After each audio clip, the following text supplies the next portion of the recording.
রহিম। আসসালামু আলাইকুম।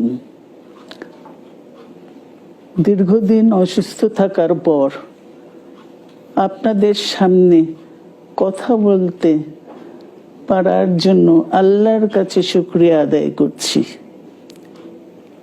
আমার কারাবন্দী অবস্থায় আপনারা আমার কারামুক্তি ও রোগ মুক্তির জন্য সংগ্রাম করেছেন, দোয়া করেছেন, সেজন্য আমি আপনাদের সকলকে ধন্যবাদ জানাচ্ছি। দীর্ঘ আন্দোলন সংগ্রাম ও ত্যাগের মধ্য দিয়ে আমরা ফ্যাসিবাদী অবৈধ সরকারের কাছ থেকে মুক্তি পেয়েছি। আমি আন্তরিক ধন্যবাদ জানাতে চাই আমাদের বীর সন্তানদের, যারা মরণপণ সংগ্রাম করে এই অসম্ভবকে সম্ভব করেছে। শত শত শহীদদের জানাই শ্রদ্ধা। এ বিজয় আমাদের নতুন সম্ভাবনা নিয়ে এসেছে। দীর্ঘদিনের নজিরবিহীন দুর্নীতি,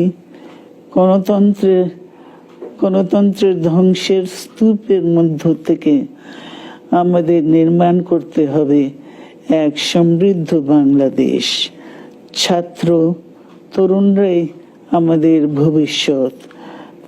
তরুণরা এই যে স্বপ্ন নিয়ে বুকের রক্ত ঢেলে দিয়েছে, সেই স্বপ্ন বাস্তবায়নে করতে মেধা, যোগ্যতা, জ্ঞান ভিত্তিক গণতান্ত্রিক বাংলাদেশ গড়ে তুলতে হবে।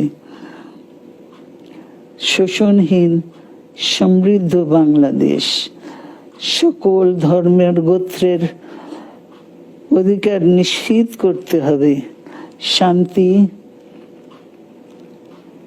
প্রগতি আর সাম্যের ভিত্তিতে আধুনিক বাংলাদেশ নির্মাণে আসুন আমরা তরুণদের হাত শক্তিশালী করি। ধ্বংস নয়, প্রতিশোধ নয়, প্রতিহিংসা নয়, ভালোবাসা, শান্তি